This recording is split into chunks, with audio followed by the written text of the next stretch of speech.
no queda más remedio que hacerlo. Que hunden a Argentina, igual, mala suerte. Incluso el FMI perdió disculpas, pero bueno, la pila gente que se quedó por el camino, nada. Grecia, vamos a hundir a Grecia porque eso es el mensaje, porque es que hay que ser competitivo. ¿Están ustedes hundiendo a Grecia? Da igual, no les importa.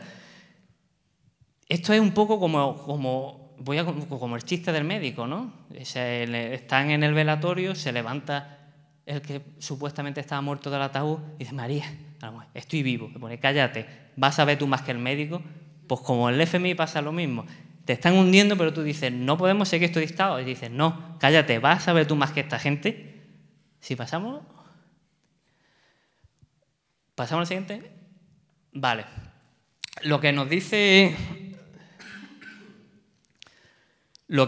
también Manuel Castells, bueno, toda la teoría del poder y contrapoder también lo han elaborado mucha gente, ¿no? Es que nos tenemos que hacer una pregunta, pero también Juan Carlos Monedero establece que hay otro conflicto, que este es el conflicto entre nuestra libertad individual, o sea, que queremos vivir, expandir nuestra máxima libertad hacia todos, y después la vida en comunidad. Ese equilibrio es complicado y, de hecho, todavía estamos ahí equilibrando si somos capaces de vivir en una sociedad donde todos vayan a su puñetera bola. Es complicado, iríamos a la ley de la selva, pero también ha sido complicado esos experimentos estatales donde todo tenía que estar supeditado a, supuestamente, entre comillas, el bien común. Entonces, dentro de esa construcción también es importante las teorías que se abren. Después aquí quería también detenerme por qué podemos tener democracia, porque os comentaba, al poder nunca le gusta decir que la ciudadanía que se rebela consigue algo. El poder cede las cosas, es como jefe filtrar, el poder lo da. Ahora mismo tenemos este rey tan preparado, ¿no? Tan jovial, tan alto, tan guapo, tan estupendo, con sus niñas tan estupendas. ¿Cuál es la legitimidad? La legitimidad del padre. ¿Cuál es la legitimidad del padre? Que nos trajo la democracia. ¿Cómo que nos trajo la democracia? Están borrando del discurso todas aquellas manifestaciones, movilizaciones que hubo, huelgas generales en la época de los 70, que fueron una época de convulsión social tremenda. ¿Por qué? Porque el poder necesita legitimarse diciendo que es igual que tú te manifiestes, soy yo el que te concede, soy yo el que cede. ¿Sigo con el siguiente? Bueno, Manuel Castells dice que todo cambio en el ámbito de la comunicación, que es donde se crea significado, televisión, la radio, tradicionalmente, es un cambio en las relaciones de poder.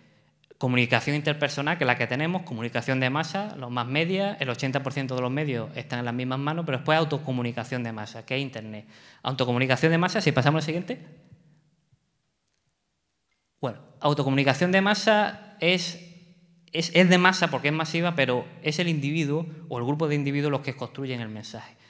Cualquiera puede tener un blog, hasta yo tengo dos, pues, o sea, ya imaginaros si cualquiera puede tener un blog. Y a través de las redes puedes construir significado. ¿Por qué? Porque los medios de comunicación responden a unas lógicas. Y las redes sociales, hasta ahora, ya lo veremos al finalizar la charla con el espionaje, responden a otras lógicas. Si yo soy capaz de cambiar las lógicas del sentido común y al precario, si en vez de decir flexibilidad laboral digo precariedad, y si en vez de decir perdedor digo que es pobre, y si voy cambiando ese sentido común, al fin y al cabo, después van cambiando también los significados. Esta imagen que he puesto es de un libro de Neuromantes, William Gibson, en el que la gente había unos cowboys, digamos, que tenían que cabalgar el ciberespacio, fue el primero de hablar de ciberespacio, y se conectaban ahí, pues bueno, detrás ahí en la cabeza una especie de cable. Terminaremos así, no sabemos. Si pasamos a la siguiente. ¿Siguiente? Vale. Esto a nivel general, porque Manuel Castells lo establece. Los compañeros han hablado de los movimientos con más profundidad, yo voy a hablar en general.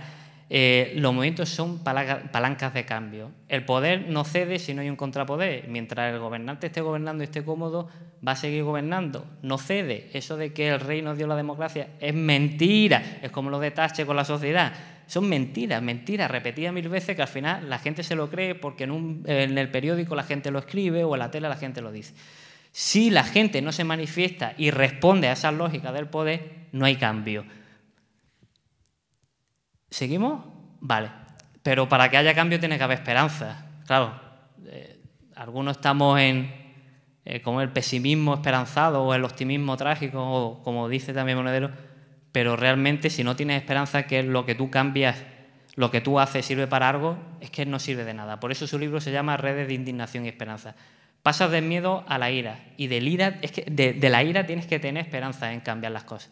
Es verdad que tradicionalmente, bueno, cuando se abrió la caja de Pandora, el único mal que se quedó en la caja fue la esperanza. Un exceso de esperanza pues, te puede costar esperar, ¿no? ¿Pasamos?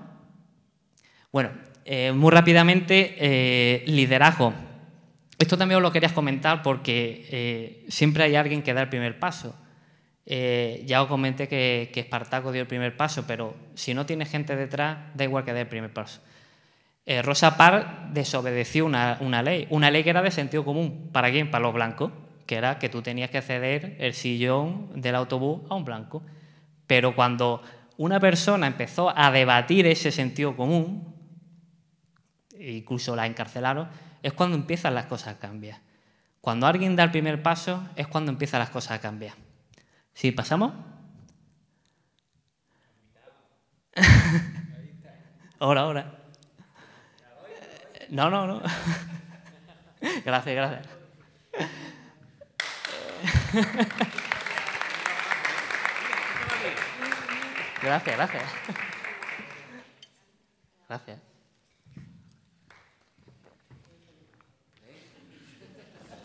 Qué crack. Gracias. Sí, es que ya que empieza a hablar uno de política y ya se pone rojo.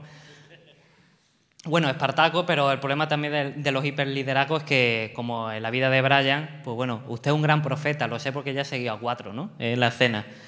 Pero, y bueno, se le caía la chancla y todo el mundo, la chancla.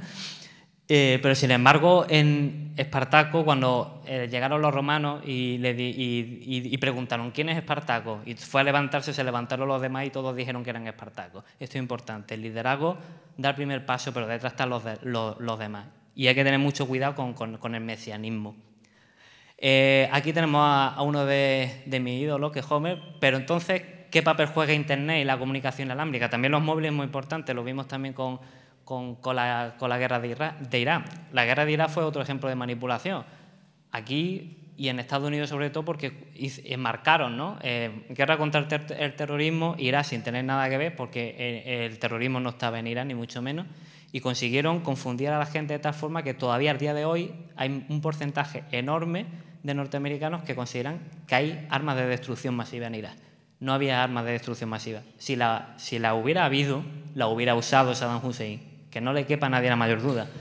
Entonces, Internet, como lo he comentado, autocomunicación de masa, al margen del poder. Es verdad que son empresas, pero es muy difícil controlar la información que circula por la red. Para controlar la información que circula por la red hay que hacer censura previa, como funciona China. 30.000 personas controlando lo que se mueva por Internet. Y aún así, siempre hay espacio, a través, como decían los compañeros, de hackers y gente muy preparada, siempre hay espacio para que la información fluya libremente por Internet. Bueno, un par de mapas son los usuarios de Internet por cada 100 habitantes, cerca del 40%, unos 3.000 millones de usuarios, pero lo más importante es la siguiente gráfica, que es hay más móviles ya casi que gente, 6.000 millones. El tema de los móviles también es importante, la movilización, porque cuando alguien está en una movilización, ya veremos, Túnez, Islandia, el 15M, y graba un vídeo con su móvil o manda un SMS diciendo vamos manifestando en la sede, eso también es comunicación, eso también implica movilización. ¿Sí pasamos? Bueno, los colores más oscuros son donde más móviles tiene, hay países que realmente tienen más móviles que gente y otros pues que todavía están, pero el crecimiento es rapidísimo. La audiencia que ahora mismo puede tener YouTube, que consiguió en 2 o 3 años, no lo consiguió la tele en décadas. Bueno, las revueltas, también brevemente. La siguiente. Bueno, esto es importante también porque he leído muchas veces en la prensa que, claro, es que no podemos esperar que el fundador de Facebook sea un revolucionario, ¿no? Mira, las redes sociales ayudan a la comunicación, o sea, a crear los significados, pero si tú no tienes una base social de gente y unas condiciones también de pobreza, de exclusión social y de justicia, la gente tampoco se va a movilizar. Ni Twitter, ni Facebook, ni YouTube son los que movilizan a la gente. Lo que moviliza a la gente es el cambio del miedo a la rabia. La primavera, bueno, esto voy a pasar muy brevemente porque ya va apurando el tiempo y quiero también que, por si queréis comentar alguna cosa, ¿cuál fue el principio de la revolución tunecina? Pues un joven de 26 años que se quemó vivo. Cuando más gente fue a la calle y salió a la calle es cuando realmente la movilización empezó a ser más fuerte contra la corrupción y contra el gobierno imperante. Pero ¿por qué la gente salía a la calle si supuestamente también estaban movilizándose en las redes? ¿Por qué es importante ocupar espacio público? Porque con eso ganas visibilidad, eso es lo que permite Internet, visibilizar, pero si no ocupa el espacio público la gente hasta entonces no te tomaba en serio. Eso de los grupos de Facebook, etcétera, era como un cachondeo. Y después compañerismo. Si tú estás codo con gente que está pasando por lo mismo que tú, eso genera, entre comillas, camaradería. Por eso, ahora mismo, antiguamente, cuando había una huelga en una fábrica y todo el mundo tenía la misma situación, se podía movilizar. En la época de jefe infiltrado es más complicado, porque tú estás en una empresa y a lo mejor son 10 trabajadores y van rotando con los contratos temporales. No te da tiempo a crear lazos de solidaridad. Pero eso no quiere decir que la gente no esté igual que tú y que no los puedas conocer en Facebook, en Google o en otra red social. Bueno, esto lo he contado, empezamos. Las características de la revuelta, según Manuel Castel, eran las condiciones sociales, pero también ese grupo que pudo liderar esa revuelta. Muchas veces las revueltas no quiere decir que el resultado sean los que la gente que se movilizó quería. Las elecciones las ganaron los islamistas moderados. En Egipto, bueno, pues en Egipto está la cosa también complicada. Ganaron los hermanos musulmanes, hubo otro golpe de Estado. Pero eso no quiere decir que no se haya removido los pilares del régimen. Este grupo de ciberactivistas y blogueros fueron los que pudieron liderar eso. Pero después hay que construir contrapoder. Para construir contrapoder hace falta organización. La gente se pregunta, bueno, pues si esta gente lideraron eso, ¿por qué ganaron los islamistas? Porque eran los que estaban organizados, porque los que estaban en los pueblos, porque los que habían creado red. Muchas veces existe esa dificultad para, una vez que se derriba el poder, podamos construir otra cosa distinta. Pero bueno, se intenta. Seguimos. Bueno, Islandia también es un caso muy curioso porque vivían de la pesca y la exportación y con esto un poco se llama capitalismo de casino, especulador, ¿no? Pues la crisis es un poco como si tú vas al casino, te juegas 3 millones, pierdes 6 millones y al lado que está jugando al bingo 200 le dices que pague este y te quitas, ¿no? Te quitas corriendo y encima todo el Estado te rescata a ti. No al otro que no estaba jugando apenas nada, que no tenía culpa de nada. Es un poco lo que pasó en Islandia y la gente salió a la calle. A partir del año 2000 es cuando empezó la integración en el sistema financiero de Islandia y fundamentalmente en el año 2007 es cuando se cayó. La deuda de los bancos era 25.000 millones de dólares y el PIB de Islandia, la anterior, por favor, era de 14.000 millones de dólares. O sea, una burrada. Un cachondeo, que evidentemente como financiabas campañas políticas de las que él gobernaba, pues ¿qué hace? Pues es lo que os comentaba antes, la red del poder funciona pues tapándose el culo lo uno al otro. Si yo te he pagado a ti las campañas, pues tú no me puedes meter mano. Hay dos crisis de legitimidad, la crisis del sistema político que ellos tenían, de hecho ahora lo vamos a ver que construyeron una constitución nueva, y la crisis de esa especie de capitalismo improductivo de casino. Bueno, antes como empezó un poco la revuelta, un cantautor se puso delante de la sede del gobierno y empezó a sumársele gente. Claro, Islandia, el 90 y tanto % son usuarios de Internet, un porcentaje altísimo de gente también que está en Facebook, claro, las caceroladas, y entonces decidieron que eso no podía ser, que vale, sí, que está muy bien lo de la deuda y eso, pero como ellos, ¿no? El que estaba ahí, el que decía, le decían los acreedores que es que habían vivido por encima de sus posibilidades, porque yo qué sé, se ha comprado a lo mejor un coche con un crédito, bueno, y el que se ha comprado vendiendo acciones y ha ganado de 10.000 millones a 20.000 millones, eso es lo que ellos debaten. ¿Seguimos? Bueno, tenían una constitución de 1944, que ya hacía tiempo, y decidieron transformarlo utilizando también las redes. Pero lo más importante es que la coalición conservadora gobernaba desde 1927. Otra vez, o sea, aquí hablamos de casta, pero bueno, ellos tenían algo, pero vamos, ahí bien agarrados. ¿Por qué? Porque la ley electoral permitía, sobrevaloraba el voto rural, zonas conservadoras, por encima de otro tipo de voto.